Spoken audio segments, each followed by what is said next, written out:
I bet Jan's a little jealous.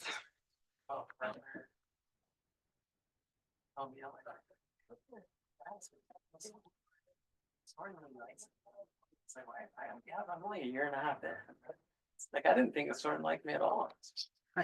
Okay, Nathan, can you unmute us? I'm not sure if we're unmuted or not. You would say that? Amy.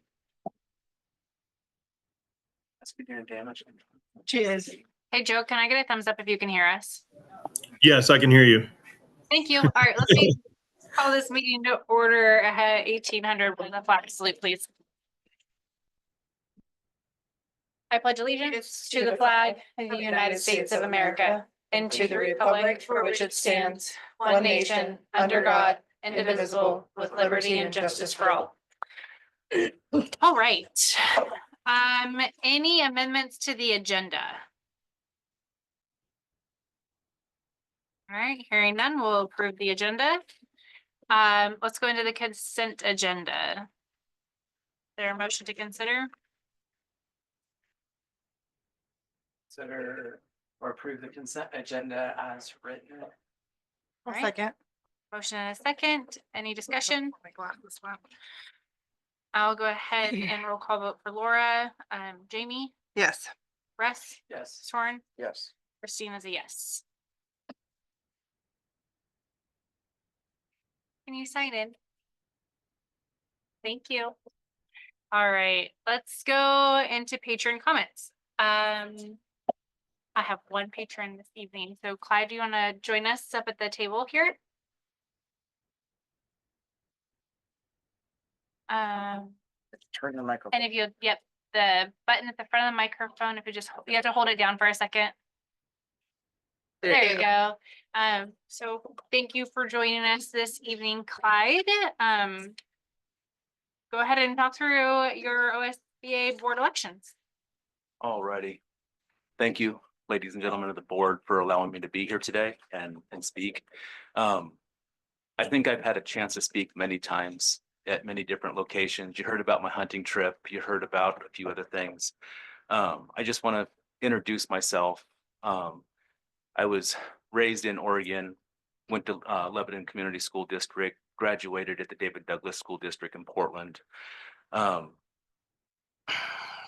there, I mean, I did sports in high school. It seemed to be the savior of my life. It gave me a purpose, gave me a focus. While playing sports, I found a secondary focus of going into the Air Force. Wanted to fly, but then I ended up enjoying what I did with my hands. Working as a team was truly amazing. It was something that I'll never forget. It reminded me of the sports. Take this other board meeting out of my ear. Once I got out of the service, I came back home and I was doing odd jobs, stuff like that. Someone asked me, John Lindsay, he was a county commissioner for Lynn County. He asked me if I wanted to participate in some kind of a government office. And at the time I said no. I said I had no interest in being a politician or trying to do anything like that. Soon afterwards, he got brain cancer, and then he left us. I reevaluated my situation and decided that I wanted to take him up on it. And so I put my name on the dotted line to run for school board. No one prepares you for what you're going to experience as a school board member. You have to sit there, you have to listen, you have to take everything that people are giving you and then try to make the best of it. I remember my daughter's words just before I took my seat for the first time. She goes, "Dad, you're going to have to shut up and listen." My daughter is a very strong, independent woman, and me and my wife have worked really hard to make that happen. While in the school board, I was probably one of those board members that came in a little bit strong and wanted to try and move the needle. I learned my lesson. And gratefully, I learned my lesson and took it gracefully. Also too, when I went to summer conference for the first time, I met someone by the name of Linda Hamilton. She's an OSBA representative for the region right next to us. And she introduced me to the OSBA board. Now I have a second goal. With this goal, I learned that Miriam was the representative for Region 10, and I probably wouldn't see that seat. So I just kind of said, okay. And then all of a sudden, the appointment process came up. I jumped for it. The connections that I had made at the summer board carried me through the appointment process. And I still don't know how it happened, but the connections that I made was valuable. Now that I'm in the OSBA board, I think it's about 10 months now. I have went through the big breakup in the OSBA. I came in the middle of it. And Hey Clyde, I'm gonna have you, that's our 3 minutes, so I'll have you Oh. kind of wrap it up. wrap it up. Anyways, I want to do my best to serve at the OSBA level if you choose to vote for me tonight, in order to have everyone's voice heard equally and work with all of the boards in Region 10 as a partnership. All right. Thank you for being here this evening. One clarification, we're actually not voting tonight. We're gonna vote at our next meeting. Okay. And that gives, we have all the bylaws now that we're gonna vote on, so just so you're aware, if you don't see that come through, that would be why we roll up vote in our December meeting. Outstanding. You Any- can come back one more time. Yes. I have tried to come 3 times, but I've had other board meetings come up. Thank you. All right, Thank thank you. you so much.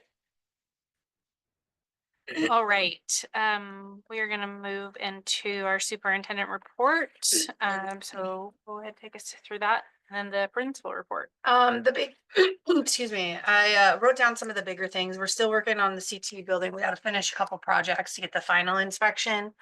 But Mr. Albers and Mr. Stevens are working on getting that done. I hope you all had a chance to see the YouTube video about COSA's ALC visit. I think it's great that we get to put out some really great things about what's happening in ALC, and I'm very proud of it. That we had a transportation audit. I'm really excited about how it went. I don't ever think of an audit as an I got you, but how we can do better. And I think we saw some things that we can do better on. You'll see that I have for first reading some transportation policies that they actually recommended for us to help us just clarify and be very clear on our expectations and policies on our buses and how we do things. Very proud of Mr. Albers and Mr. Staley and Miss Smallwood about how they prepared. ODE came to ALC for a day and then went to WLA for a day. So we're waiting for the final report back, but I think it went pretty well. This is actually what we've been told our first audit since forever. We've actually never had a transportation audit before. So the transportation system as we see it now actually started in 1992. Every school district in 1992 had to implement a plan on what route you were going to take. We actually saw the 1992 plan. It was submitted by Art Anderson. Yeah, so it was pretty interesting, and we got to kind of look at it and see what's changed and stuff. Yeah, like, I read the thing, but do we have video cameras? on Yep. some of us? I didn't even know. Yep. Sorry, been in there. Yep. So, Hopefully you said nice things. No, I'm just Hopefully it wasn't. the seismic retrofit we'll talk about later today. I have a motion in front of the board for a contractor. I went to the OASBO meeting last Monday. It was very eye-opening, and thank God we have Mr. Staley. All I have to say. And then Mr. Albers is working on issues in the kitchen. Things are starting, well, they're not breaking down, but we're finding that different things were actually not installed correctly. So we're having some issues with our sink system. So he's working on that. That was one of the things that was pointed out in the health inspection, but he's working on it and going from there. So yeah, that's what we did. I was gonna ask if you would go through the PERS stuff, but would that be better to point That question, Mr. Staley, when we Yeah. get there to the financials. Okay. So, and one of the things, what she's saying is at the OSBA conference, there was a lot of talk about the per site accounts. And so I think Mr. Staley and I can help you all kind of understand. We did not have one, and thank God we did not. So, Absolutely. All right, thank you. Any other questions or discussion on the super report? No. All right, let's jump into the principal report. so when I wrote this, our boys had not gone to the football state playoffs, and Mr. Harris will talk about that a little bit more, but we're very proud of both teams making the state playoffs first round. We didn't make it out of the first round, but to think about it, there were something like, I think we had like 68 volleyball teams, and we were in the top 32. And then in football, I believe there's like 20, and we were in the top, I think it was like 15. So we did pretty well. I was very excited. Our student of the months for September, I have listed. Our theme was welcoming. So students who are welcoming and accepting of all peers in the classroom and hallways, as well as to all adults. So I've listed all the students who received that. We're very excited for them. We're doing as a part of our early literacy, we're doing high dosage tutoring, where we take students for brick and mortar, and we use our data to pick students to do one-on-one tutoring with our learn at home teachers. We do 16 total students, and they spend a full 10 minutes literally just working on specific skills that we identified with our data. And so then we're testing them again this week and next, and then we'll see if those students have conquered, for lack of a better term, or improved in that particular piece. And if they had, then we'll look at data and see if they need to continue working or if we can add more kids to that.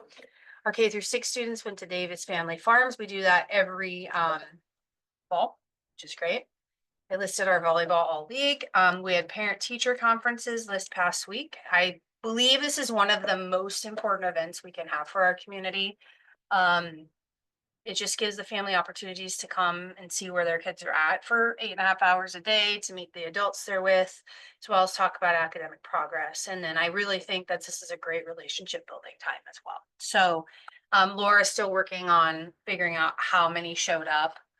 But I think it's a great time, and I just encourage all parents to come and meet your teachers at that time and really be able to be proactive in building that relationship with one of the adults that spends a lot of time with your kids. So All right, thank you. Can I ask a couple questions? please, So the first about the high dosage tutoring, can you repeat what the time frame is when you retest? You kind of. we do it every 6 weeks.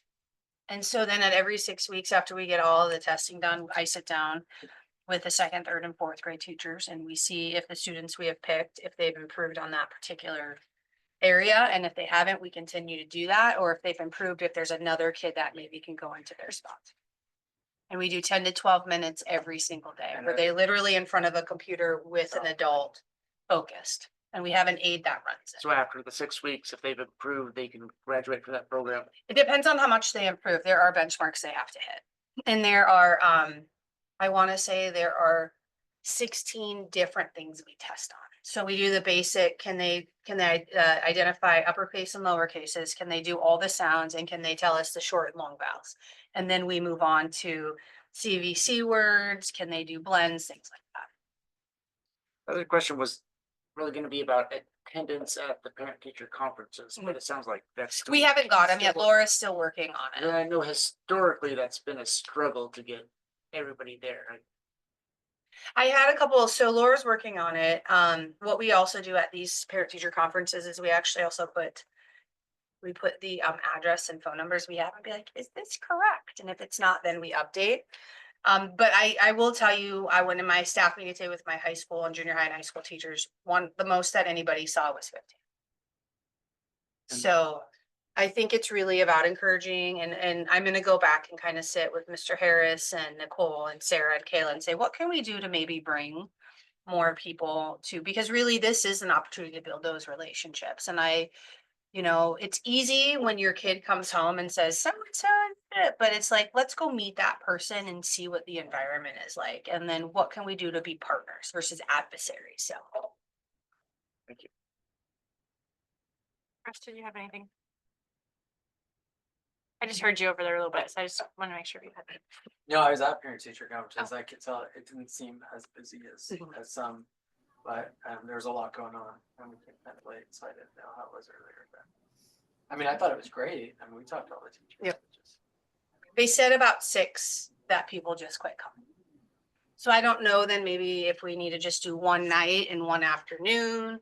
I'm not sure. So I have to look at data once Laura gets to go through it with Roxy and Nicole.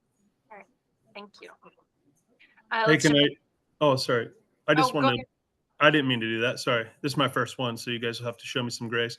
Hey, I did like the idea that we had that resource fair because Sarah Littlefield kind of put that thing together. And I feel like not only did that probably help with our attendance, but it also gave our parents time to kind of meander around and also, you know, kind of give them time to prepare for their meeting. And, you know, so they weren't just sitting outside of the door. So maybe that's something that we can continue to possibly, you know, look into and continue to provide for parents, that kind of thing too. That was actually, I thought it was really a pretty good job that she did with that. So if you didn't get to see it, so yeah. Thank you, Mr. Harris. Regular attenders. So Russ, Laura and I are still working on how do we look a little bit more data. I think we might try to do like 80%, 90%, and then anything below 80% just to kind of show, because you are right. Like this isn't just like 45% of our 12th graders are showing up. It's 45% of them are coming 90% or more of the time. There's a great jump in our 12th graders. There, I would say there is still some sickness kind of running through, which again, when we talk about, you know, what's absence, the state doesn't say, well, if you're sick, it's not, I mean, you're just not here regardless of excuse or unexcused. So we're continuing to work on that. Next month, I'm going to bring to you all the state report cards, which will have our attendance, our regular attender rate from last year. And we actually went up about, I want to say 13%. So it's continuing that forward momentum of how important school is.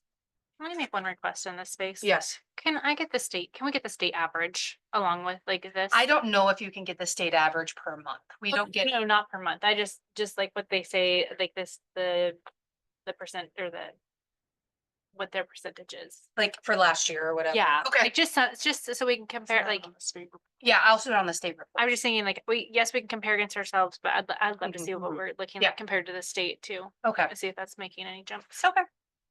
If that's helpful. I'm also wondering, is this a place where it's worth splitting out learn at home and in person? Because the strategies we use to encourage attendance might differ quite a bit. What I'm gonna tell you is if we do that, the state says that you should not give out data for anything that's 10 or less of a data set. So we would not then be able to show you our kindergarten or first grade. Yeah. So I mean, we could, you just, I- I would do all, but we just wouldn't be able to show you those. I'm not pushing for it. It's just a Yeah. question as to whether it's something Yeah. we would want to do. Well, and I think as long as you can assure us that that's something that you guys are focusing on, so the direction is. Well, and what I'm gonna tell you too, like, for example, some of these went down, we had hunting season and kids were gone for a week. Yeah. So. Here comes another one. Yeah. But I mean, we could do that. They just would not be able to show you, but we could see that. But I know that Mrs. Shunk works really hard for attendance, and actually Roxy and Laura do daily calls for Learn at Home, which had not happened before. Yeah. And then, you know, we obviously do daily calls for us as well. So, I mean, to that point, then it sounds like there's different strategies to meet the Yeah. needs. So, Yeah. Good. perfect. Cool. Any other questions on that? All right, Ms. Shunk, I see you up there. Do you want to give your Learn at Home Oregon board report? Yeah, so we had a really fun festive month, just like the brick and mortar. It was really neat to see that parents organized an event at a farm. And so we had we had a teacher that was able to go, and then also students meeting up, and there were other events that were organized. So it's really fun to see the pictures and see our students getting together. And we're hoping that we're going to be able to have more of those events school-wide coming up soon. And then I want to mention, Jamie, thank you very much for filling. It was really neat to go into that form and see that you had left some words of encouragement for our entire school. So that was really, really wonderful. And if I encourage all of you to, I'll put the link out there for you to share. It was nice for our whole school to hear and get those words of encouragement.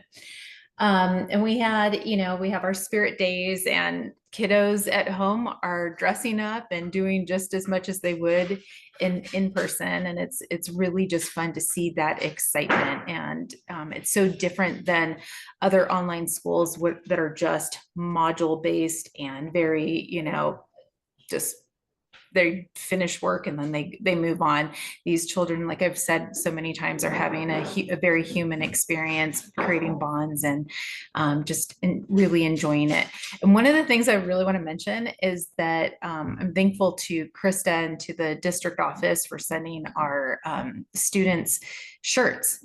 They love their Elsie shirts. They are proud. They wear them everywhere. I get pictures from parents and they're all over Oregon with their Elsie shirts. So it's really wonderful to see that these children feel very strong about the community, the learning community that they're a part of. And then I also want to mention that we have Literacy Footprints. I put that in our board report. Literacy Footprints is really an incredible online digital resource, library resource for our students that they can access at any time, asynchronously or during class, and it tracks their progress. And we're noticing that students are getting into the goals with that, and that they're reading their books and they're doing, and it's a really wonderful resource. One more thing on our teachers participating in, not participating, but really, tutoring the students in brick and mortar. That's been a wonderful thing to see. Our teachers love working with the brick and mortar students each day. They're bonding with the students. They know these students, and they are really excited to see the progress that they've made. So I'm looking forward to seeing what the data shows in terms of, the strides that are being accomplished there. So, and that's it. Any questions? I have a question about the literacy footprint. So are these, do they get physical books, or do they'll use a reader of some type with electronic books? Yeah, it's all electronic. It's a huge electronic or digital resource or digital library. I can't even talk right now. Digital library that our students can access. They all have their own license that's individual. So they go through and have their reading journeys. It tracks from year to year. This is the third year that they've been using it. And so for students who, maybe started out in kindergarten and now they're, second grade, we can see the trajectory and their improvement. And then there's books from level, and they're leveled too. So their teachers can get in there and do, put in the levels that the students are at. And then also it adapts as they go through. There's comprehension checks. It's really an incredible resource. We're grateful to have that. I wanted to highlight it just because I can see the impact, the really positive impact that it's having for our students. Thank you. Mm-hmm. Oh, and one more thing. I, as the principal, am able to see the entire school, the data for all of the school, and watch the usage and check to see what's happening there, and also give encouragement myself. It's a really great resource. Thank you so much. Thank you for your teachers thinking outside the box too. Love that. All right, on to our ELD legislative report. Mashank, I think that's you also, correct? That is me as well. I shared a report that was several pages long, and okay, so I wrote a little summary so I can get through that very quickly. This report provides an overview of English learner demographics and outcomes in Oregon for the 22-23 school year. Key findings include an increase in new immigrant students and the diverse linguistic backgrounds of current EL students, with Spanish as the most common language spoken. The challenges include EL overrepresentation in special education, and I think that that's something that across the state, as teachers struggle struggle with providing support, there was a tendency to say, okay, they need to go to special education. So really, the state is doing a lot of capacity building, and we saw that recently with Sandra giving a beautiful 3-hour professional development to the entire brick and mortar and learn at home teachers on ways to support language learners in the classroom, which we are all language learners, so it was for everybody. The report discussed the underrepresentation in talented and gifted programs, and lower in attendance and graduation rates among current ELs compared to their peers. And it talked about the growing population of students with limited or interrupted formal education and the importance of targeted support. Also mentioning the seal of biliteracy, which is a growing piece in Oregon. And I'll just give a shout out to my older son who earned a seal of biliteracy last year with Spanish and English. So it's a really wonderful thing that is being highlighted and worked on in Oregon. Any questions from the board on the reports or the summary? So this is by statute, we have to post on our website. So this Yeah. we have to show in our minutes that we presented it to the board, and then it will be posted on our website. A longer, I think 90-page report is in there too. It Yeah. might be longer than 90 pages. Summary. Yes, appreciate the summary. I try to do my best with that summary. All right, thank you. All right, thank you, Ms. Shunk. November athletics and activities, Mr. Harris. So a couple of things that have already been mentioned. Obviously the football team on your report, they've already played at Echo, and although it was a competitive year for them, they came up a little short, but we're proud of them, and we just really appreciate everybody that came out and supported them, that kind of thing. The girls volleyball, obviously that's something I think we all are familiar with. Again, very competitive. Our girls demonstrated leadership on and off the court. And so again, just I'm not sure, we're going to calculate it up to see what what all of our teams grade point averages are, but I'm looking forward to seeing those reports. I know our girls are working hard in the classroom as well. So the parent-teacher conferences, I mentioned that earlier. Middle school basketball, I know there was a little bit of confusion with that. We are going to start, there was some communication that went out. We were going to start on the 12th. I got in contact with Mackenzie. We still hadn't really finalized those numbers, but today we were able to have a meeting with all those kids and really nail down the number. And right now we're looking at 19 girls for middle school and 16 boys for middle school as well. So exciting, yes. So the exciting part is that maybe I know that on the agenda tonight we're talking about a co-op for our girls in Monroe, but I'm excited to see those numbers and see those two programs, kind of grow in terms of for the next 4, 5, 6 years here, so that was really encouraging to see them. So that will start tomorrow. That will be sort of the introductory meeting with the students, coaches, and then talking to Mackenzie. And we also hired Glenn Bravi, who coached last year for us in the, I think 3rd and 4th grade or 4th and 5th grade, something like that. But he's committed to doing our middle school program. So I think he's going to get a little surprise of the numbers. I don't know if he was again, but again, pretty exciting stuff going on there. What did I want? Oh, Clemens tournament will be taking place the 26th through the 28th in December. We are currently right now finalizing those teams that will be there. We've reached out to all of the schools that we had originally scheduled with as far as boys and girls, let them know that we were probably not going to be able to have a girls team. So they're adjusting their schedules, but nobody has told us that they don't want to have boys play or anything with them. So again, 1 year of that, and then maybe, from next year on, we can have a girls team that is sustained at Alsea. Athletic handbook. This is something that I've been putting on each summary for you guys. Today, kind of just finalize that up. Wasn't much. I'm going to send it out and have a few folks read it just for proofreading, editing purposes. And then I will be happy to share that at, the next board meeting or even sooner if you all would like to see that. Also, Fall Sports Awards. We are doing it on the 21st. I did put it in the agenda for tonight that it was for the 20th, but that was just my mistake. It is going to be the 21st, Thursday, the 21st at 6 p.m. And hope that everybody can come out and attend.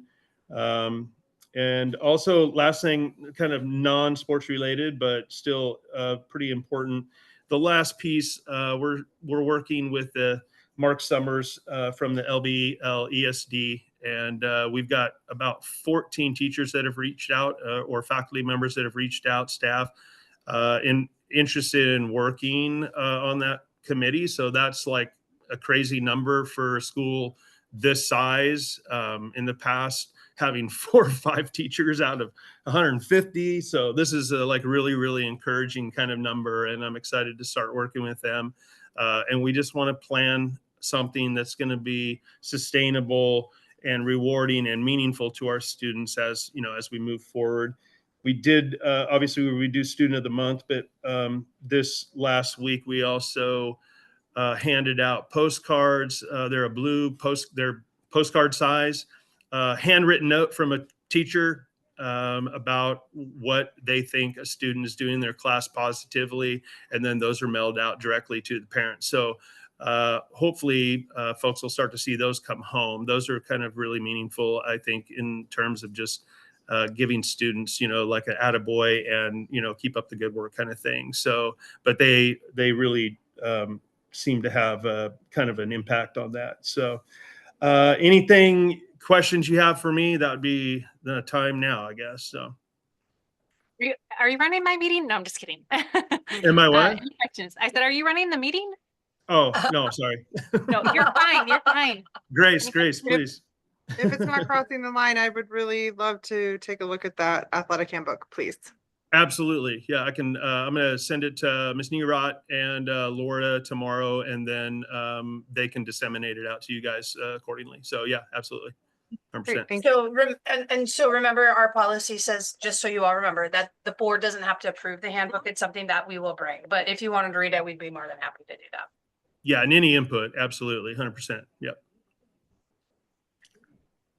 I wanted to just thank you for providing the grades, whether that's at the awards night or however you guys decide to send those out. I think we sometimes support athletics before academics.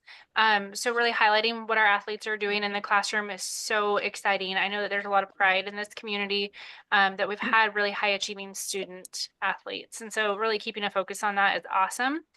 And then I just really wanted to highlight that your model walk on the state send off, which is so good. I mean, I need that every single year. Which means Yeah. state. Mm-hmm. But It was I supposed to be mean- in slow motion.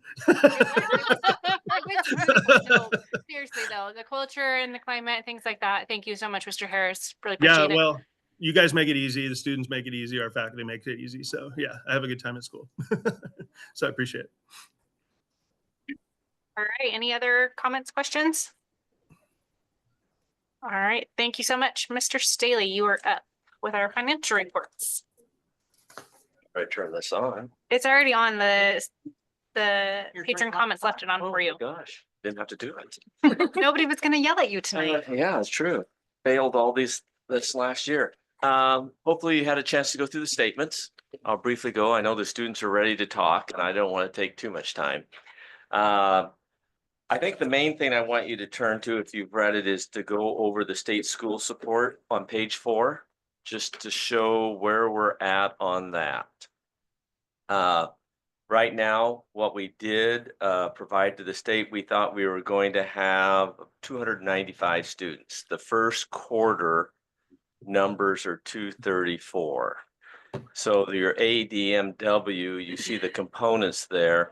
It went down from what we sent to the state originally during the budget process of 417 or 418, it's down to 321. Well, you take the higher of the 2 years, and you'll notice that rather than using 417 as our funding, it's now down to 360, or what the previous year's ADMW is. And so if you go down the sequence, and we, like Krista stated, we have the audit. I have the breakdown of our audit figures there and what we're projecting for this year for the various components, so you understand. In total, compared to what the state is paying us through January, that's not budget because the figures changed after that. So we're 434,000 less compared to budget, but we're 670 less compared to what our original projection was based on the numbers. What that means is they've paid us now more than what we've earned. So when they make the January adjustment, we're going to have a lot less every month, but we have the money up front, so we're making interest off of it. So you have to look at the positive side of that. Thank you. So I just want you to understand, but what that is going to do, and what I've talked to Krista, is now we're going to do a 2-year projection on the budget. So you know where this, because your ADMW now of 321, unless it goes up, is going to be your base for next year. And if students go, and so that will be your base, your low point, unless more students come in. And so what just so you have, we have 3 years going roughly. We have the 23-24 year, and the final numbers won't be until May. Right. So we're sitting here kind of in purgatory on that. We don't know. It's just they take all the audits, and our audit, I have everything in for the audit. I assume we will have it back in whatever, but I know they're pressured. They have all these districts. So I feel comfortable with the numbers. So the report to me is just documentation or support that has to meet the ODE. So I don't want to put any pressure on them. But we'll do a 2-year figure. We have the contracts for 2 years for the next 2. So we have a lot, we can make assumptions and then bring that big picture, not the detail, but the big picture, because we don't want to get into minutia. But it'll show you how you're using your cash to maintain your programs and what that might mean in staffing or other changes. So we'll go on that. Appropriations, all salaries are encumbered. We have all the pools, like I've shared. Staff have their medical covered this year. The pool was the best thing for staff. Picked up for a lot of these people that have 3 kids. Major. With that said, we still haven't got the ESD final numbers yet for the tier 1, tier 2. So I've projected based on what they gave me, and I've stated that in the message that I've included in those areas. And so Krista and I are working on maintenance of effort right now, and we'll hopefully come down in the next board meeting or something and show you how MOE works and how the IDA works, so how you can connect all those together, the dots. Okay. Other than that, the appropriations are there. Right now it says what the number is going to be, but that is going to go down because there's expenses that happen as we get them. So I'll try to do a cash flow and get that to you so you understand where that might end up. And it'll be a figure that we use to start the beginning cash for the budget process. Okay. And that's how you use it. Grants. I think we finalized all grants for last year. I'm going on page 7. Krista's working on the final reports on those. We've claimed all the dollars for all the integrated guidance. I just claimed almost the final one for the Awesome grant. So from that, we're down to $7,000 left remaining to claim, which is a good feel compared to where we were at the beginning, not knowing on that. So we've done that. ESSER's done, and you'll see all the balances are there, and we're monitoring that. So all staff have been allocated, and I think all the budgets have been approved, haven't they, Krista? I'm pretty sure shaking up and down. If there's any questions, please stop me along the way. Going through this quickly. That's a lot of numbers. You know, I always like to bring, oh, see. Well, I have a couple of just clarification questions on if it's gonna turn into a dissertation. I could ask you. No, I'll make it short. I know students are behind me. So the first one was about, sorry, let me go back to my notes. Okay, your time's up. So the state school funds, like, I'm just curious about the difference where it says like the calculators, it says like 24, 25, then ODE and estimate. Like, for example, like the IEPs, the numbers are hugely different there. I'm just curious what, Well, they base it on 11% of your ADM. That's the max. Okay. So if the numbers go down, that 11% goes down. I don't know what they're going to give you on the overage. Like the high school, if you'll see the small school one, that's based on kids in high school. Well, your ADM's down, so that's adjusted too, and those are taken off the first quarter figures. I haven't received a projection from the state. They do everything in January, but I know what the first quarters are. And I assume the second quarter is going to be almost the same.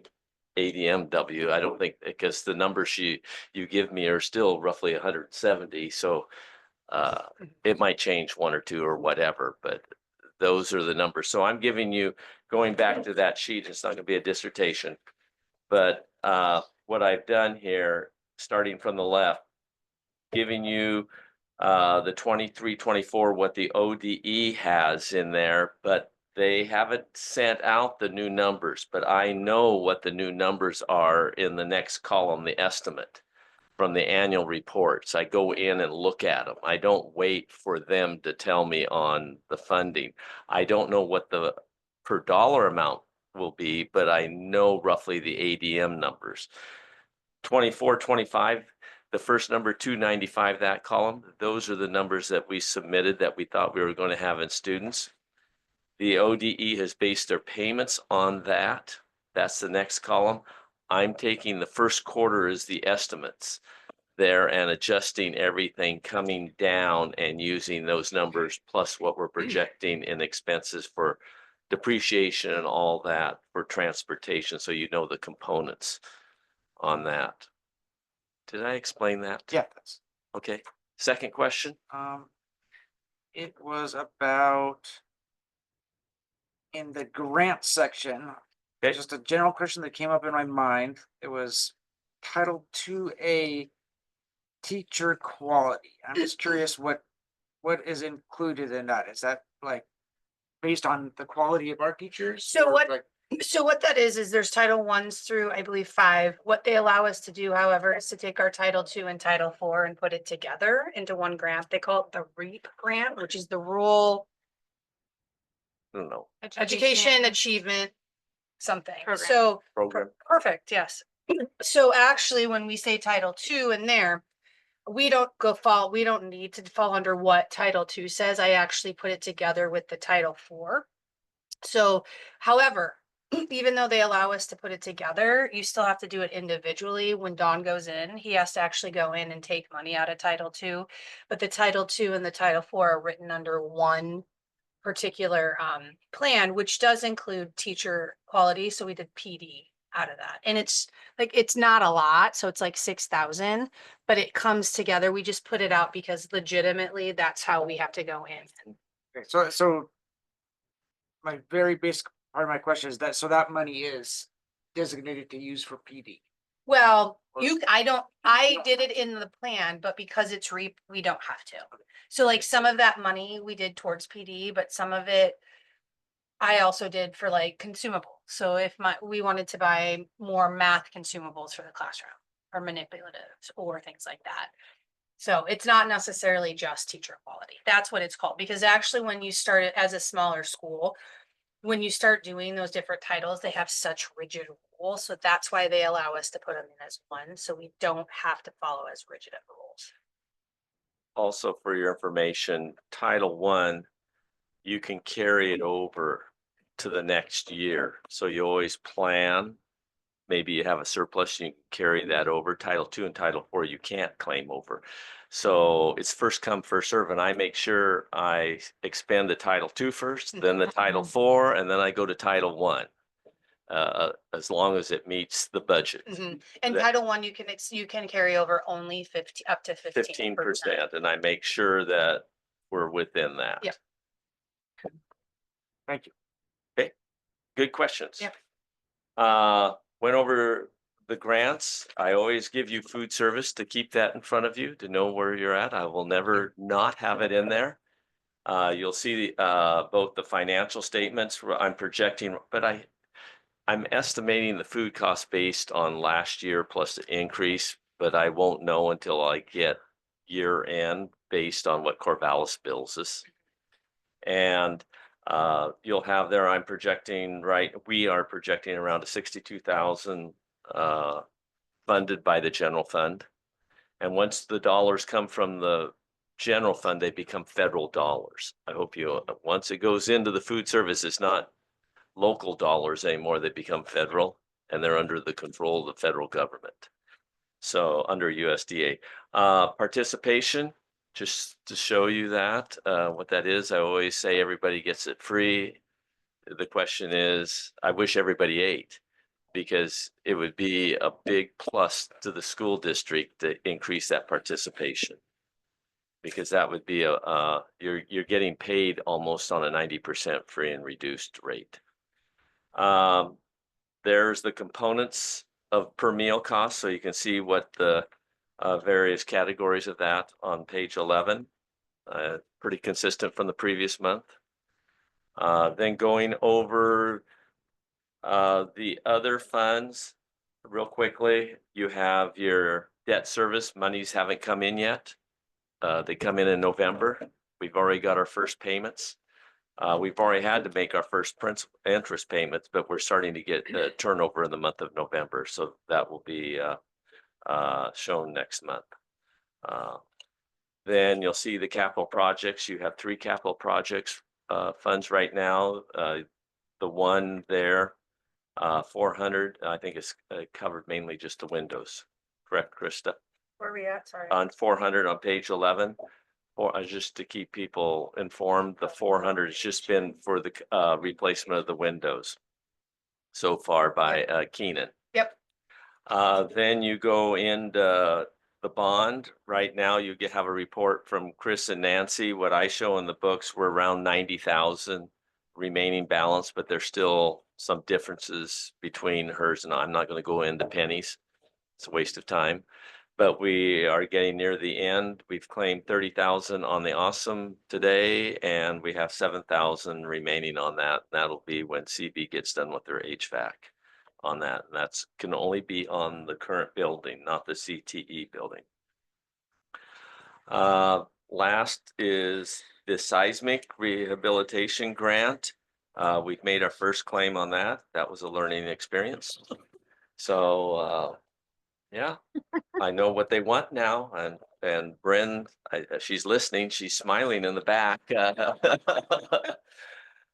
We've learned what exactly you turn in and what you don't turn in for documentation, and it's cut and dry.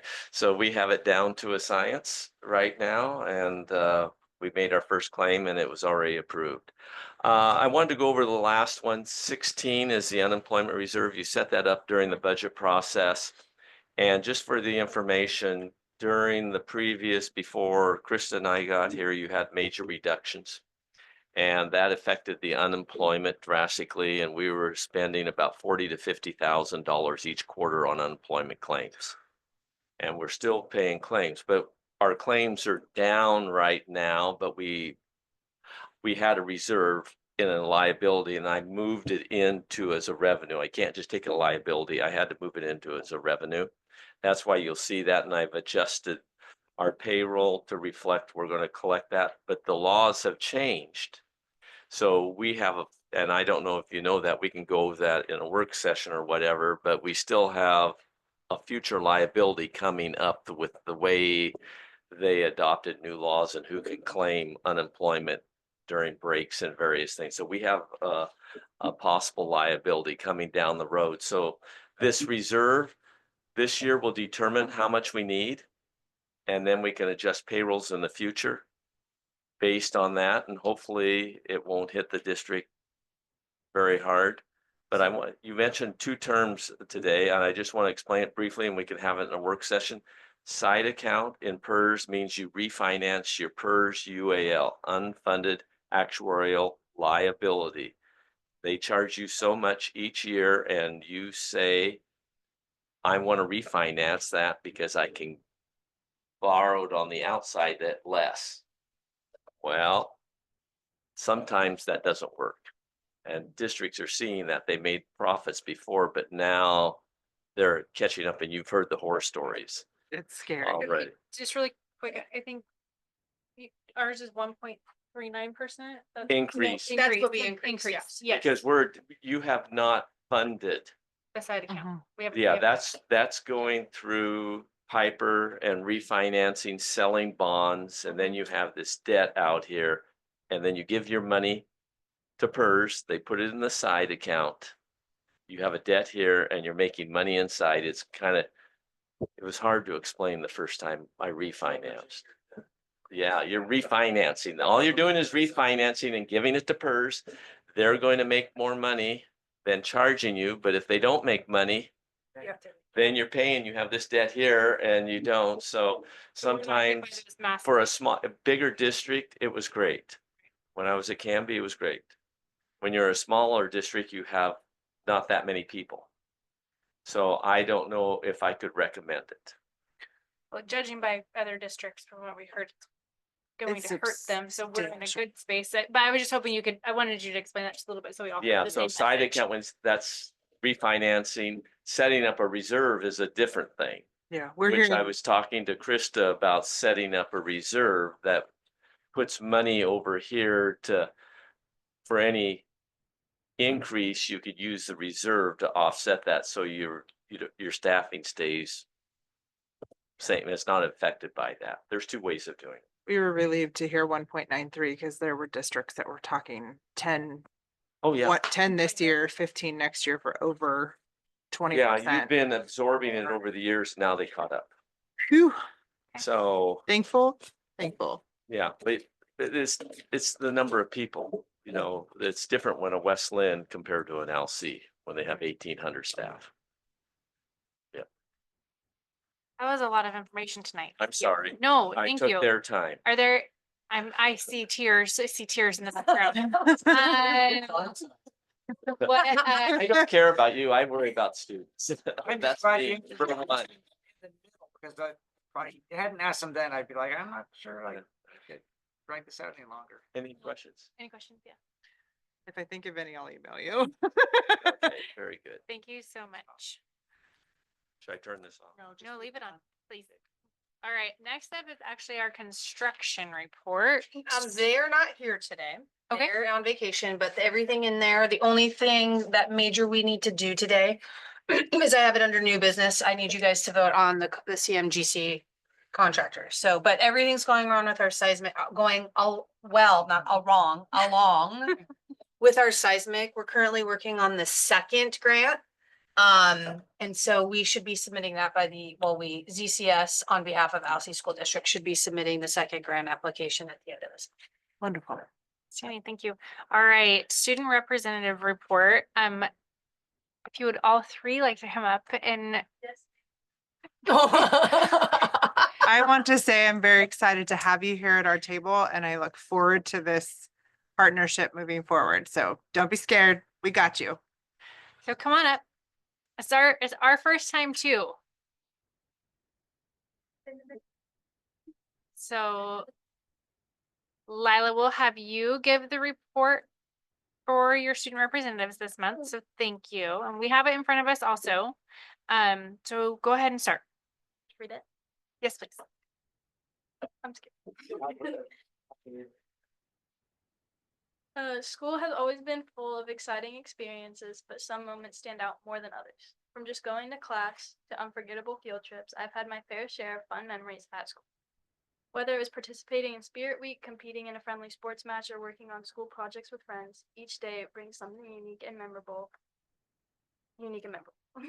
Let me share some of the most fun things we've done that made school not just a place to learn, but a place to create unforgettable memories. One of the most fun things we've done at school this year was participating in the Blue Bash and Spirit Week. which happened in October. It is something I look forward to every year because as a 5th through 12th grade activity, it brings everyone together in a way that feels exciting and uplifting.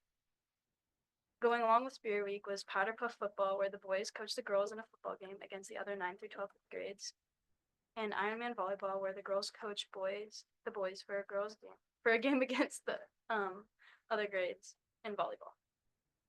Doing things like this gets people out of their shells and is one of the most fun things I have done. Not just because my team won this year, go sophomores. The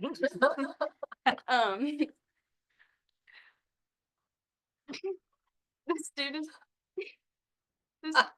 in the grades K through 6 went on a field trip to the Davis family farms to do all the fun activities and pick out pumpkins. And then they went on a parade around the school so that everyone got to see their super cool costumes for Halloween. These activities have helped foster a sense of community, spark their curiosity, and encourage us to think creatively and collaboratively. And then getting on to the sports part of the school year, I'm sure the middle school volleyball team is proud of how they did in their tournament as they got 3rd in their district. And then the middle school football team did great with only 1 loss their entire season. And then both the volleyball and football teams did amazing, getting 3rd in districts and both going to state. And the volleyball team went to Roseburg to play Umpqua Valley Christian, and the football team went to Echo. It's moments like these that make me realize school isn't just about textbooks and exams, but it's also about the friendships, laughter, and memories we create along the way. Thank you so Thank you. much. Any questions for our students? Or comments?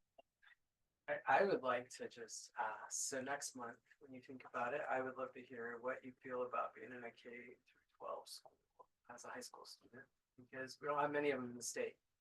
I think as a school board, it's important for us to understand how that might pertain to your daily life. I hear about it at home a little bit from my own children and students, but I think it'd be great for us to have a better idea of how that's positive and what challenges it might bring or what benefits it might bring. Just something to consider. You don't have to, but it'd be something that you can think about. So on that note, is it helpful to have things like that in front of you to be able to present on? Okay, so then can we ask you to send out an email to summarize that? The K through 12 topic of what the student reps feel about K through 12. I mean, I know I've heard some mixed feelings about middle schoolers being in high school extracurriculars and stuff like that. I mean, it doesn't always have to be positive. It just needs to be honest, right? Like what your student, and it doesn't even have to be your opinion. It can just be the general student body. And I think it's important because we are shrinking in numbers that we still give you the best learning environment possible. I mean, that was just something I thought. That's a good one. Okay. Thank you. The thing that I have on my curiosity is just how you think us at this table can support you on the hallways on a daily basis. What that looks like to a student. That's the perspective I'm interested in. So I'm looking forward to that. Always at opposite end of the table. All right. Anything else? Thank you for coming in. Yeah, thank you Participating. very much. This might be the single most important thing you do in your life. Good job. Thank you. Unless they tell you I never went to a school. Same. That's my sad superintendent, so. I went once when I was like 4 or 5. You went, When I was like 4 or 5 years old, oh, you went, I was drugged to a school board meeting. great stuff. Alright, All right, that's fun. Okay. Enrollment. Want to talk about that a little bit? Yep. I mean, it is what it is at this point. We have to be able. We just have to be able to try to see how we can get kids in. But I think a lot of it has to do, especially in the younger age, that has to do with the travel.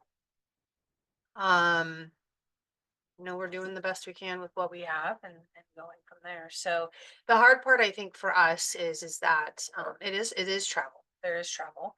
I want to go back to our OSBA, comments that were made by especially our keynote speaker. People think opportunities are where the bigger places are, and really opportunities are anywhere, and really what our job is to do is to provide experiences. And so we have to sell ourselves as the smaller school district. I think we need to get our name out in a positive manner, and when we see that, I think we're gonna see some of our numbers go up. But, I'm gonna say this is the new normal. We can't always say, well, we need this, as Dawn pointed out, we are losing that. When you lose enrollment, you lose money. So we just have to be creative. Looking for grants, how can we partner with other places? What can we do for dual credit? So on and so forth, because I do think, again, we can provide the opportunities. It's just gonna have to look different than what it used to look like. And so, with smaller numbers comes really some big decisions that the board's gonna have to make in the next couple of months to decide on where we wanna go and what to offer and how we offer that. And again, I don't wanna say we're not gonna offer things because we can, we just have to think outside the box. I think what I pick up here is we're missing a bunch when middle school starts. Like we lose, that's our biggest drop off in our like attendance, unless, because we didn't go online in 6th grade last year, right? No, they had to go K5. But it was only, unless that's online dropping out. But from my perspective, Chris, I think you're right. I think it is the new norm because like looking at my daughter's 5th grade class, which is like the biggest class in the school, they're here, they've been here for 3 years, right? They didn't, they lost or gained 1 or 2, but really we just have this rural, lower population. Yeah. And I don't see a lot of people crazy like me having all these babies still, so. And you're right, that is the drop How off. do we forecast that? I mean, I think population numbers are down in general. Yeah. I mean, Yeah. so how do we forecast well to serve our student body and our school? Well, Stay afloat. and we lost 8 kids for kindergarten, or for seniors last year, and we only gained 5. Right. And so you are right, Russ, when you see that drop off between 5th and 6th grade, it's because of the learner. I think that, my very first work session with the board, I talked about branding the school, and I think with the CTE building, I think this spring, we really need to think about as a board, how do we brand that as bringing some students into high school next year or middle school here from out of district, just because I think it might provide I know it's gonna take a little while to get that program off the ground, so next year though, it might provide some advantages, even if we bring 4 or 5 kids in, that's a big deal for us. Yeah, I think, well, so on that note, we do start our strategic planning Right. on Monday. Yeah. So we'll talk about that again a little bit, but I think to that note, those are things for us to think about as a board when we have OSBA here and we're asking them to help us build that strategic plan. It's not for next year, it's for the next, 10, 15, 20, like where do we want to go with this district? And so I agree. I think we can, but we get to start it as soon as Monday, I think. So Yeah. it's kind of Yeah, exciting. absolutely. And I think too, the piece is that we have to remember that we are getting kids who a bigger district sometimes doesn't work for.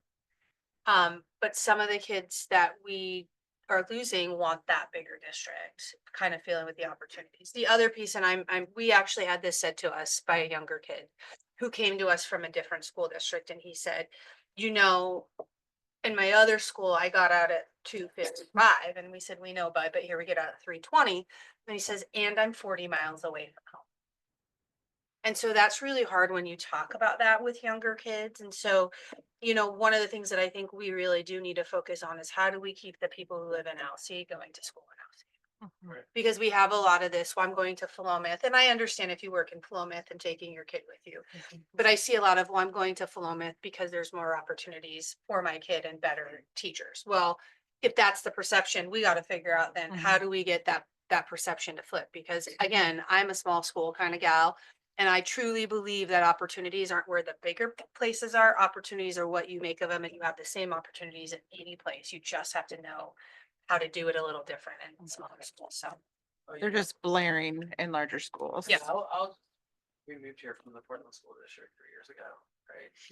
And my oldest student wanted to go back for 6 months, and now she told me she would never go back. So I think, how do we incorporate what the students feel here? Like I had a child that had no friends in the Portland School District and has like 6 here, right? So there's a very personal feeling about this school for my children, my family, and our community. I think we just need to figure out a way to share that. Yep. And that really comes word of mouth from students and parents, right? It's not so much the school board, but we just have to build that thing like that we feel, that we know, but it's really hard to put on paper. Well, and I do think we're lucky to have a group of dedicated constituents that are really working with our county and reestablishing some good relationships. And hopefully we can get some forward action with some planning concerns and maybe have some housing, because that's, those people aren't having babies that are my mother-in-law's age, and not a lot of families are able to move back with their kids like we were. So it's getting harder and harder for a family to be able to even entertain living out here and sending their kids to this small school. Even though they may want that small school experience, they can't afford it.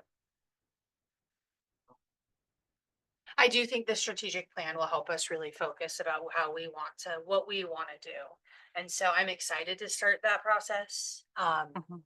But There's little things like I look at Learn at Home, and sometimes I pull away these ideas, like their online reading thing, like these little programs that you can build into a school, a small school that you can't do in a big school. Mhm. That can really set our students apart. And like, I was pretty surprised to hear that one of my children had the highest score in this class on the ISET for English, but had the lowest grade, right? That's pretty surprising. But that's because of not effort, right?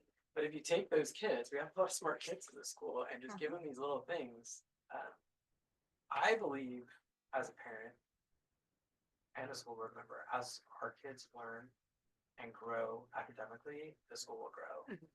And it'll grow in proportion to that academic growth, because people will start to realize that there is better academics because you have more focused learning.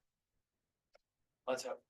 Elsa used to be pretty high up with standards and I mean, if someone told me I could academics. go to school with 11 kids in my class, I would have been a little bit shy as a kid. But if I looked at the academic opportunity you have with just 11 kids in your class, it's a big thing. Yeah. Anyway, sorry. All right, thank you. All right, let's move into new business. Wayfinder presentation. Are you giving That's that or Ms. Ms. Chunk. Ms. Shunk, Wayfinder presentation this evening. Okay, so talk about innovation. This has been a really incredible program to bring into both Learn at Home and the brick and mortar. This is a program that comes from the Stanford D School, and I highly recommend. While we've been talking, I actually looked into a little bit further into the Stanford D School, and they are all about innovation and how we think and seeing things differently. And so to bring this to Alsea School District is pretty incredible this year. So what Wayfinder is, it's a social emotional learning curriculum and that we are focused on through kindergarten through 12th grade. And the neat thing with that is that the lessons are not in other SEL programs, we would see kind of like more of almost like a cutesy type of thing that's more geared towards elementary. But what Wayfinder has done is really look at what is going to matter and set students up with a foundation in terms of how they're interacting with each other and what they think about themselves and how they see themselves in the world and their purpose. And then what that looks like, setting them up for success in secondary and the topics and activities that go along with that to really boost their confidence level and awareness. Anyhow, there's weekly lessons that the teachers take them through and activities. It's an online platform that they use, but they also have a journal. I popped in kind of a picture at the bottom of what those journals look like. So each grade level has the opportunity to go through these activities that builds an understanding of collaboration, empathy, agency, purpose, like I meant, adaptability, all of these things, and practice that and build their emotional IQ and vocabulary and how they communicate. And then the themes are practice and spiral through the years. So it's not just a 1 year, one shot type of thing, and then we just forget about whatever we learned. They are spiraling through. So the consistency piece with this and using this through our small school, these students at the end, when we send them out into the world as 12th graders, should have really a tremendous tool kit to navigate their world in a really successful way. Yeah. Can I jump in there? Yeah, So go. at our staff meeting today, at our secondary staff meeting, we talked about reiterating our expectations about cell phones, about how they need to be up during class. And Ms. Hendricks, who teaches Wayfinder in her health class, so she does the 9th, 10th grade, said one of the lessons actually was focused on, do you think that students should have cell phones at school? And so they had a whole discussion about what they thought about the use of cell phones. And she said at the end, when they started, they came to a consensus that no, they shouldn't have cell phones while they're learning at school. They did come out was like, but do you think we could still have them at lunch? But they did say, all of them agreed that cell phones during class time were not, I mean, so that was one of the actual lessons. And so it was great that she actually brought it up. And Mr. Roz, he does it for his during his health class for 7th and 8th graders.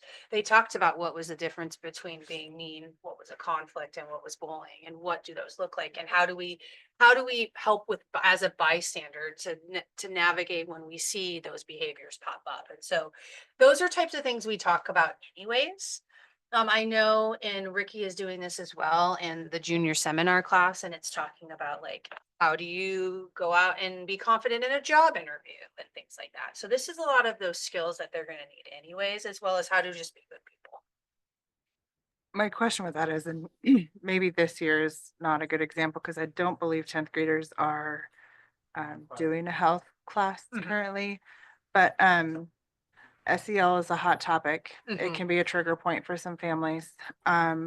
And you reference a family letter and communication with the families. Mhm. I don't recall seeing anything in the past. Is Wayfinder brand new this year? It is brand new this year. Okay. In the past, we've kind of just put together stuff. I mean, we had kind of a health curriculum that sort of did that, Okay. but it hasn't been anything major. Okay. In fact, I'll be honest with you, last year when we were teaching middle school health, Ricky just had to kind of put stuff together because we didn't necessarily have something. Okay. And so our hope is that we can implement it. We put the scope and sequences in there, so people could see them. But our hope is that we're going to start really implementing this, and sending home those letters so we know what parents know what we're talking about. and being Voice and very- choice, parent voice and choice. Yep. Well, they know, and then they're able to, there's a whole range of activities for Engage. parents. Yeah, absolutely. To understand, have the same vocabulary, and then activities to bring it home so that that bond is stronger at home too. It's not just what's happening at school, but really, it starts in the home. Just, That's awesome. really great. And it's 30 minutes once a week. I've talked to a couple of my elementary teachers and they're like, they really like it. It's easy to implement. The kids can go online. They have very simple vocabulary. It actually really follows along with our school expectations, about, like we talk a lot about hands and feet to yourself. And if you want to give somebody a hug, you should ask them. And you shouldn't just go up and, so it really does talk about how do you tell when somebody wants to be, like, how do you know if they want to be hugged? You don't have the right to get into their space, especially when they're younger. And then you get to older about how do you have that perseverance when you're going out and looking for a job or things like that. So Thank you. So I don't believe there's a vote needed on No. this one this evening. This is just a presentation for the board Yep. to have the information. And then also now this information is also available to the public to be able to reference as well, as the curriculum that we use in the school. Are there any other questions on that? All right. Thank you so much, Ms. Shunk, for the presentation and for compiling all this information for us. Appreciate it. Let's take just a quick 5-minute break and we will jump right back in. Thank you. Yep. I don't need to I'm get all not that. the one that asked for it. Because I know we have 2 of these. Standing up. Did you have a patron? Did you have a patron comment that I missed? Oh. Yeah, we all saw I know. Very good. I did question me all about it. Like they just ordered her. Which one did you get, Megan, those white ones? Got my, So the Sabrina one. got my second.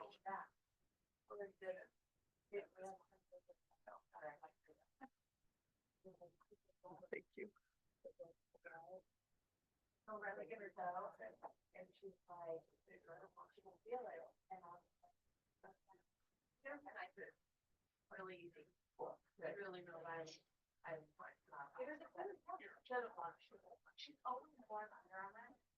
And I'm like.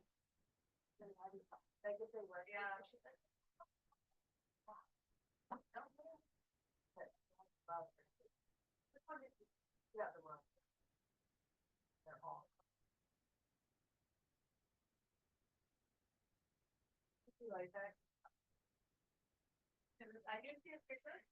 Is there a plan?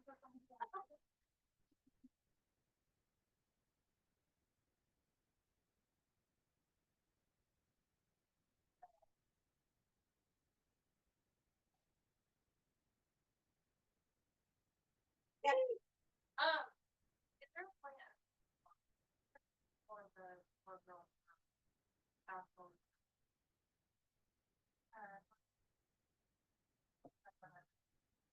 Okay, I was thinking that maybe it was gonna be addressed, so I didn't really like. Right, but,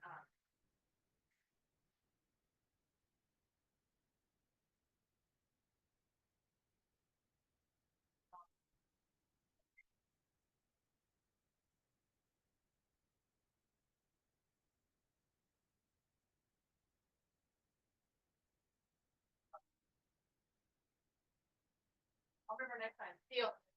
I have some worse brownies.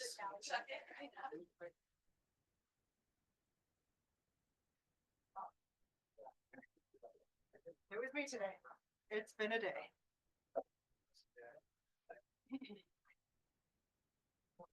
Whew.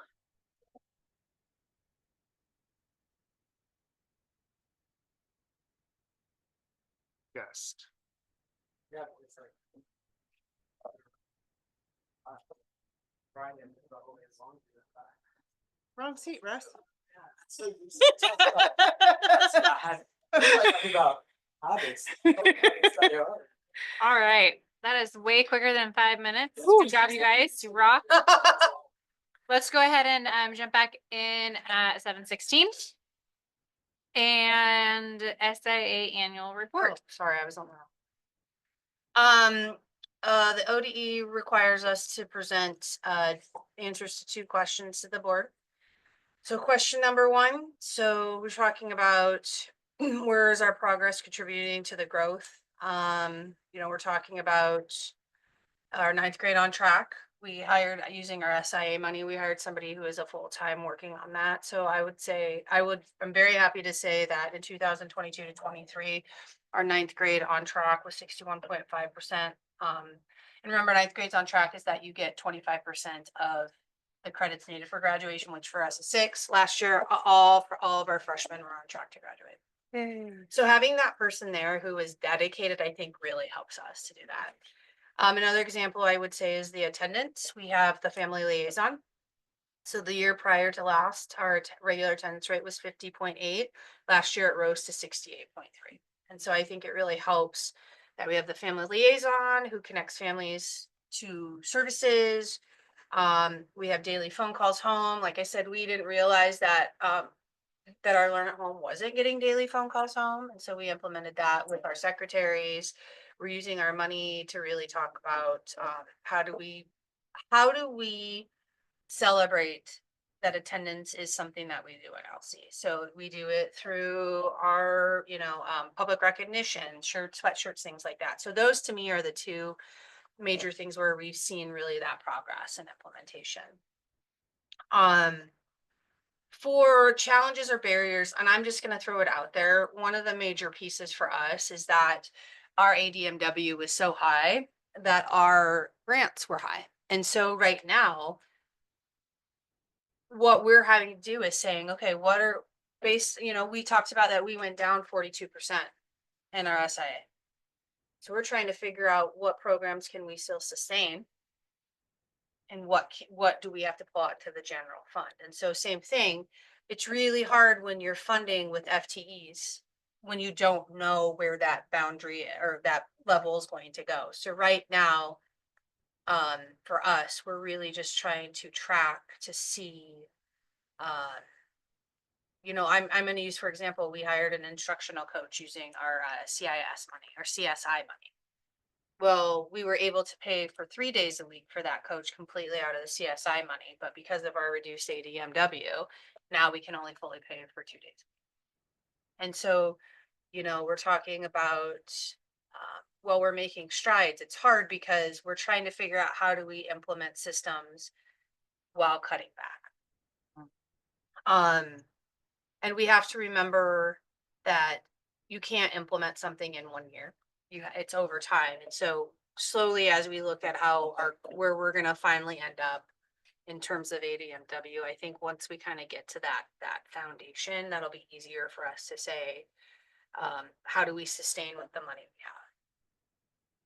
And so we're working, like I said, we're working at weaving other funding sources to really continue to support the ongoing implementation and maintenance of MTSS frameworks, which MTSS, remember, is the multi-tiered system of support. So that's like RTI. But again, it's really hard when you have all this money and then you have 42% less the next year. And so that is a huge barrier for us. And until we can find that foundational part, I think we're still gonna do some struggling on that.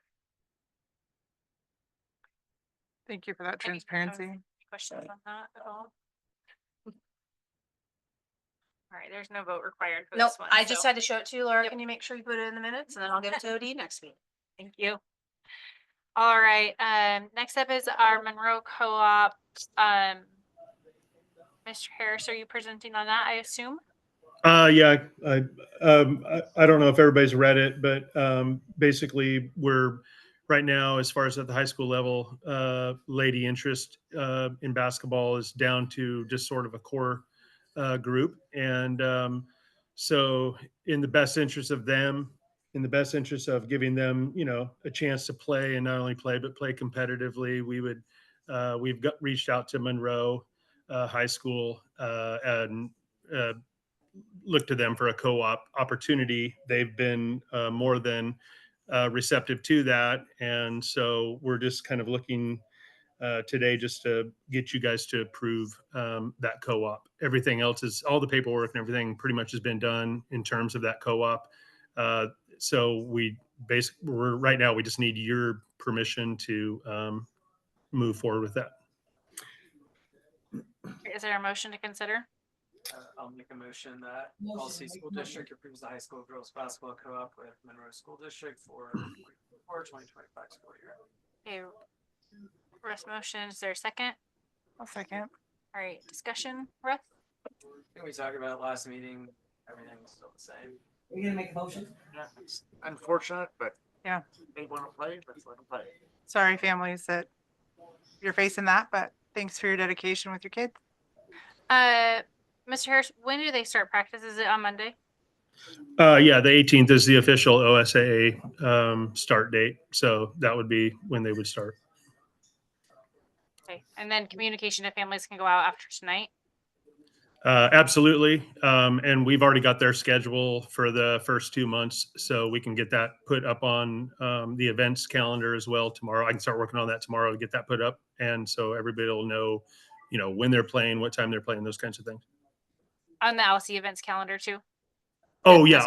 That's what I meant. Yeah. Sorry. On the Perfect. LC events. Yep. Absolutely. And like I said before too, with the numbers that we generated today, this hopefully for that, for our girls that are sophomores, their junior and senior years will be played at home with, a competitive bunch of students as well. So that's what I'm looking forward to. All right, any other discussion? Make a motion. Okay, go ahead, Laura. We're ready to vote. Hey, Russ, Yes. Soren, Yes. Jamie, Yes. Christie, Yes. motion carries 4-0. Back to my agenda, sorry. I have a million tabs open.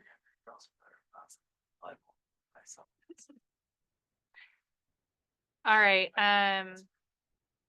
contractor approval for the gym seismic. Are you gonna present on that one? So the board approved the CMGC process for bid for the construction company in August for the seismic grant project with construction starting spring of 2025. We received 3 proposals from the construction companies for the project last Friday or whatever Friday, 2 Fridays ago. Chris and Nancy Gigi, Megan Wilms from Soderstrom, Keenan and myself conducted interviews from the construction company. We also scored their proposals, so I am recommending to the board that approves the hiring of Todd Construction as the CGMC contractor for our seismic retrofit that will start spring of 2025. All right, is there a motion to consider? Motion to hire Todd Construction as the CMGC contractor for the gym seismic retrofit project. Thank you. Is there a second? All right, any discussion, Jamie? Russ? Sorry. Just glad to see it wrapped up. Oh my God, me So too. the last time, I think, Chris Gigi, like the first time around, like nobody applied and had choices. That was great. I say let's go. We had Out great the choices, troops, yep. So Out of the troops. All right. Perfect. Laura? Okay, I'll vote. Soren, Yes. Christine, Yes, Russ, Yes. Jamie, Yes. motion carries 4-0. thank you. Resolution for after-school program monies, Benton Community Foundation grant. So this is one of those that we had to pick on our SIA when we cut. So I wrote a grant to the Benton Community Foundation to do an after-school help. So with our after-school, we received $3,000 from, so this is the resolution to accept the money. All right, is there a motion to consider? I motion to accept resolution 2503 as presented. All right, is there a second? I'll second. I'm gonna give it to Russ for the second tonight. I heard his voice first. Any discussion? Any further discussion? Yeah, and another thing, I'm really glad this has happened. Those were really popular. from what I understood. Yep. Yeah. That's a way to get people to come to the school. Mhm. Like, All right, go ahead, Laura. Okay, take a vote. Soren, yes. Christine. Yes. Jamie, Yes. Russ, Yes. motion carries 4-0. Okay, so for 5F, 1A, through IV. C, there's a lot of them. For all of 5, I guess. So we'll find 5F. for 5F. These are for you to kind of go through. The bylaws are very, very long, but we will vote next month. So it will not be voting tonight. We wanted to make sure that everybody had these, and then there was plenty of time to really dig into multiple different things. Go ahead. Yeah, I read through a lot of them, but my question is, do we vote as a board Yes, for one vote? yes. Okay, so we all like, yeah, so. So where there's we have multiple to positions select as a board, we would do our majority to And select. that votes for that person. Mhm. Okay, Yes, yep. that's what I figured, but I was just. Yep, and again, I think some of the feedback we heard last year was that we presented these without enough time to really dig into them, and so they are there for us all Some to of them are dig pretty into. deep, but Yeah, Yeah. I just think this might bring some discussion, if we all have. That's not. we don't Yes. have, we don't have to be unanimous, we Well, have to have yeah. majority. Yep. So, yes, absolutely, I there mean, can I be some always vote discussion. for more. I mean, I'm the only one that ever. It's okay, your vote be your voice, right? Okay. So, It was Tuesday.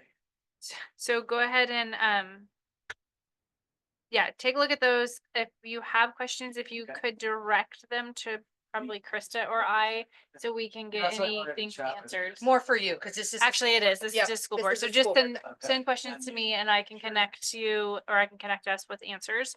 And then whatever questions I get, I will actually ask Laura if she would send out responses so that it can go to the whole board, so that everybody gets the same information. Yep. And these are due by, you said something? The next, December something? the next board meeting, because then we have to put in the ballot before December 15th. Okay. Yeah. before Mhm. December. Yeah. And And so- board meeting is when? It is December 10th. So we would have, like that week, we would be able Yeah, to then so submit we have them in. time. Yeah. I just don't wanna like not Right. get our vote. in Yeah. somehow. No, we'll be good. That we'll be able to do that week. So- And literally, once you guys vote, there's a website that Laura and I will go Okay. to that night and submit our votes. Okay. Yep. I'm like a plan. Okay, so that takes us in, well, to old business. We don't have any old business, so it takes us into our first readings. One of kind of our agreements previously was that if there was any modifications or questions, we could ask them at first reading rather than just glazing over. So do you just want to maybe give a quick overview and we can go through questions Yes. per policy? Yep, so EEA is one that we already have. When we had our audit, the state law actually says that elementary students who live more than 1 mile will be transported. Secondary students who live more than 1.5 miles from school will be transported, with exceptions for disability or health or safety. One of the things that the previous board did is they instead of putting the elementary and secondary students living within a specified attendance boundary shall receive transportation services. One of the things that ODE recommended is that we define what elementary versus secondary is. So they said, what would you consider elementary? What would you consider secondary? So we called OSBA. That was actually in there. And they just said elementary students, and then in parentheses, they put define. And so we put that as a definition. So if anybody's like, well, why don't you pick up my kid? We could say, well, because your kid is actually in these grades, and by law doesn't actually say what elementary and secondary has, because some schools elementary are K-8.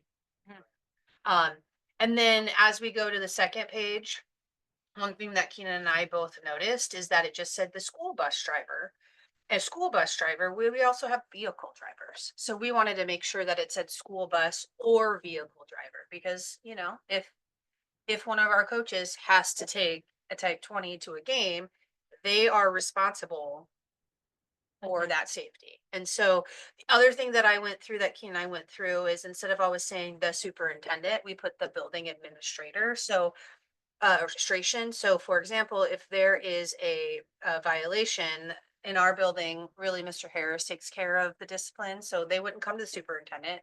Really, it should be the building administration with the superintendent, kind of that last go around. So we, that was the update on that one.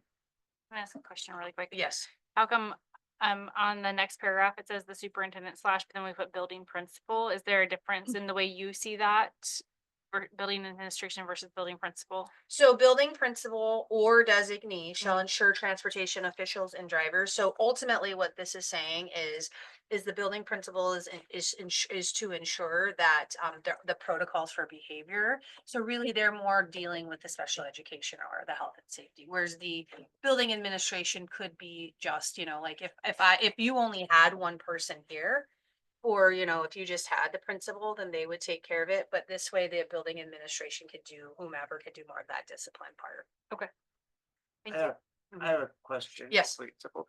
It singles out here like type 10 school activity vehicles to transport students. I was just, since we recently got that type 20, does that have to be? Where are you at? Sorry, it's on page 1-3. Oh. Right here is the third. 2, 3, or the 5th paragraph down. It's like, do you need to single out a type 20 also, or is that? No, is it type school 20 bus? actually. Is a school bus? Okay. So type 10, you can actually, we just found that out. Type 10, you can, just me with an activity license, I could actually do home to school. If I want to do home to school at type 20, I actually have to have a CDL license. So that's the difference. Okay. Thank you. Okay, so that was EEA. One of the other things they brought up was school bus scheduling and routing. We did not have that. And so what they said is you should actually have that. So if there are any questions about who calls school, it's in there. Who does the routes, it's in there. And so this is just the AR for that. Thank you for that. G2. We didn't have one that we didn't have a policy that talked about bus driver examination or training. We didn't have one. So so OD was like, you should probably have one. So we did this one. The one thing that we liked about it is if there is was the paragraph, the prior paragraph to last paragraph, all school bus drivers are required to inform the district within 15 days of any change in their driving or criminal records that could affect their eligibility. So if one of our drivers gets a DUI, this says they have to tell us. We did not have this policy at all. They were actually surprised we didn't have it. They're like, well, not a lot of people do, but you should have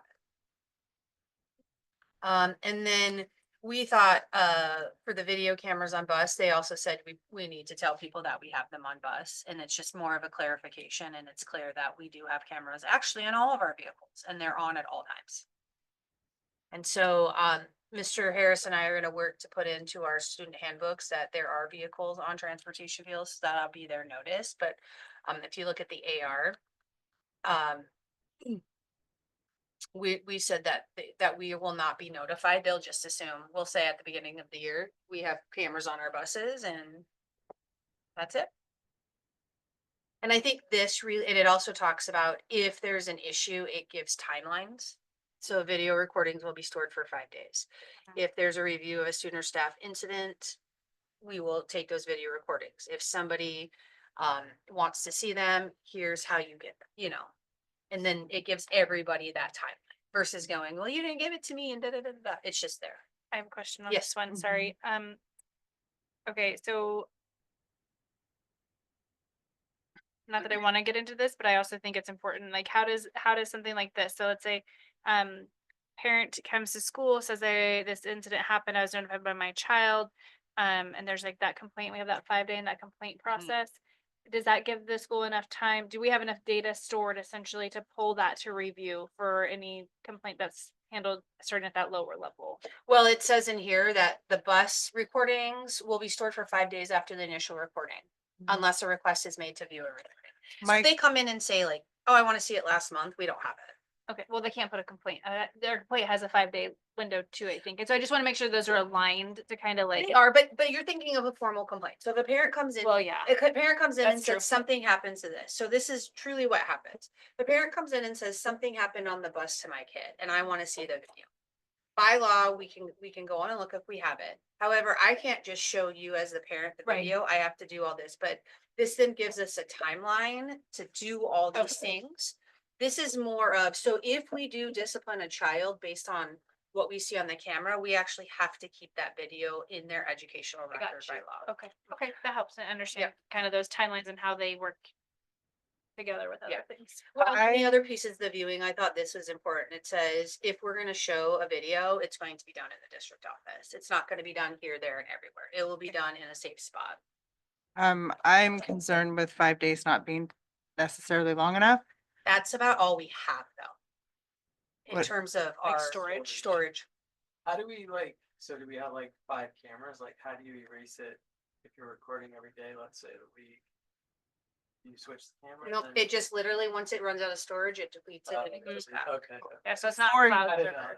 they were. For example, I believe like in the field that I work in, there are some statute of limitations and for major incidents that potentially could happen, they may not be reported within 5 days. So if some of those instances, that information is gone and that evidence is gone, It could, I think right now, Nathan has told me that I think it can hold up to 10 days, but it also depends on how long we run it. Mhm. So like if we're on an 8-hour trip, it might be shorter. And so some of that stuff, I would hope that if there was something like a sexual assault on the bus, like we would know about it pretty immediately, so we could go back and check. Yeah, but I mean, I'll be honest with you, Jamie, that's about what standard is in the industry, especially on buses. Okay. I think the thing to keep in mind too, and correct me if I'm wrong, but like this is a timeline for this policy, but Mhm. say it was outside of those days, you have other policies and methodologies to do investigations. Yep. Yeah, it's not like we have always had video cameras on buses no, forever. Yeah. It right. still got fixed. Well, and for me, it's one of those where this, when we sat down with Odie, Keenan and I, when we sat down, they were like, and this really helps you have that. So if any issue arises, you can't be like, well, this secretary is gonna show you this, like, this is all here. We have a very great policy. We're gonna put it, we're not gonna tell people every time, like, there's a video camera. It will be put into like our handbooks, but people should just assume in every single vehicle that the district has, there is always a video camera. Could I just interject? Our school building is also under video surveillance the whole time as well. So it has much longer time to pull video from. But again, if something came up, we could pull that video and store it, even though if it's deleted off, we can still store it. But at that time, again, the investigative process would take over at that point. We're just like Soren kind of referenced to, we didn't always have cameras. So sorry. I Thank you, just Mr. have seen great delays in Yeah. reporting, so that's just my concern. No, and I have too. I just think, it's just one of those that we can't keep it forever. And so I think Mr. Roberts has said, I think he said it could keep up to 10 days, but even like in my previous school, even the cameras in the hallways were at most 7 days. At least it's good information to have it in there, Mhm. right? Yeah. So how, so if you have, if the board has questions, because obviously this is our first reading, we'll bring it back next board meeting to do second reading and hopefully approvals. How do you want questions directed? Just email me. Okay. If you're like, hey, I got some quick questions. I will tell you, one of the things that we did is there was multiple versions. These are versions that Mr. Albers and I sat down and looked at and said, what could we do? I mean, remember, policy is one of those that we don't want to be so specific, it paints us into a corner, but some of them were so vague. We were like, what does that mean? Who has the ability to turn them on and off? The bus drivers do. And Mr. Albers. And Mr. Harris, if we could ever find it, but we do keep them all on because I think it's protection for everybody. Yeah, I was just curious. Yeah, that actually brings up a question in my mind. Is there something in a policy somewhere that says you're not allowed to turn it off at certain times? 'Cause I worry I now, was like the curious bus drivers because can of, turn it like, on and off. certain- You know, I'm just be honest with you, I can ask, I actually wonder, and Angela, you're here, they're on at all times, I think when you turn on the bus.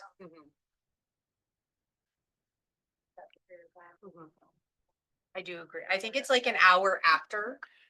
Oh, that's good. I was just curious.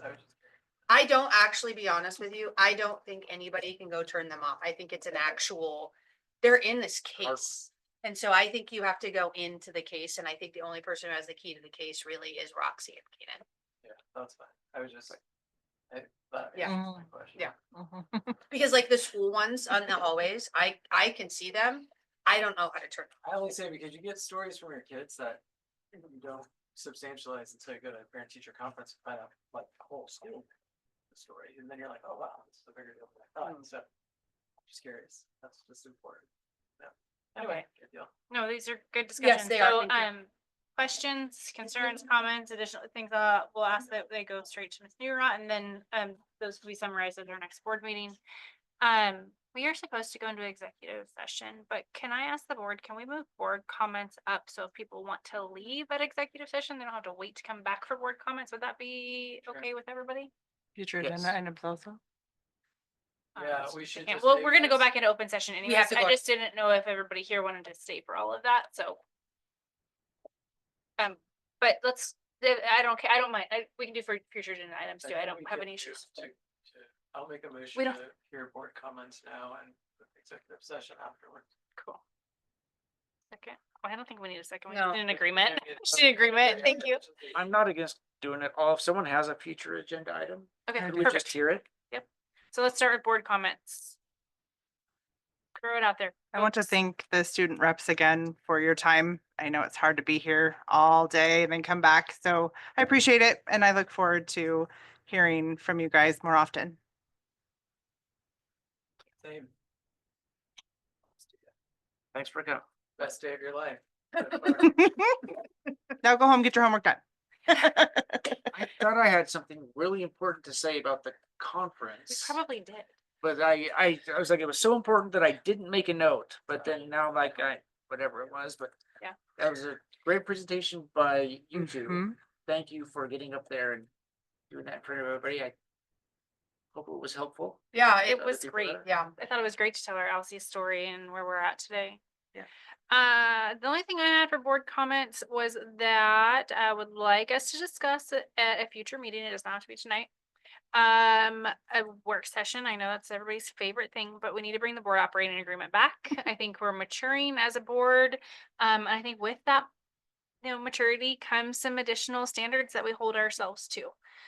So I had some, we got some really great feedback from Salem, which now I know that they're so much bigger than us, but they had some really great language, and they have first year superintendent as well that's come in and shaken things up, and through some of the communication standards and board operating agreements has really united even different voices.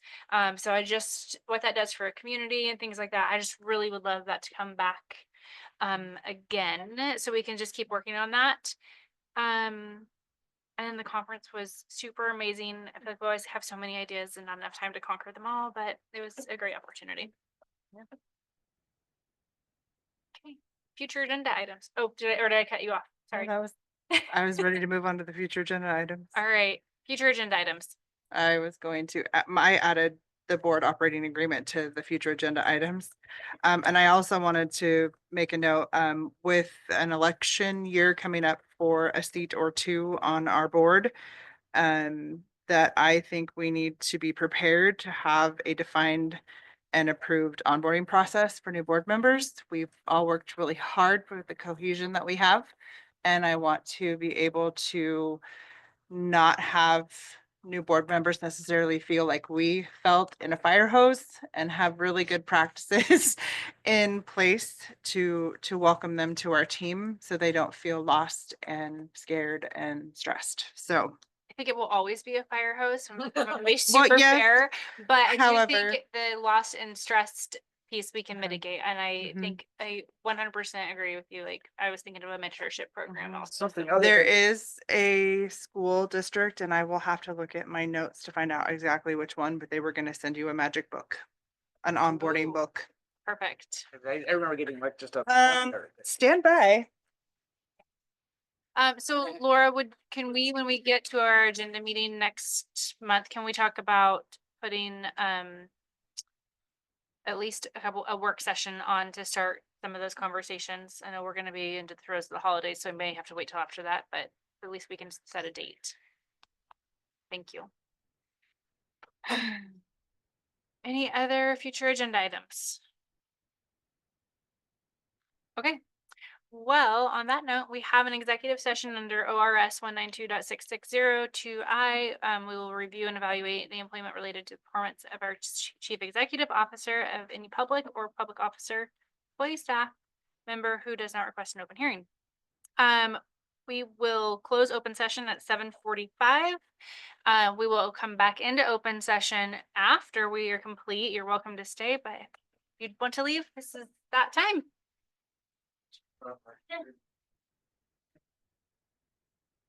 Thank you all again.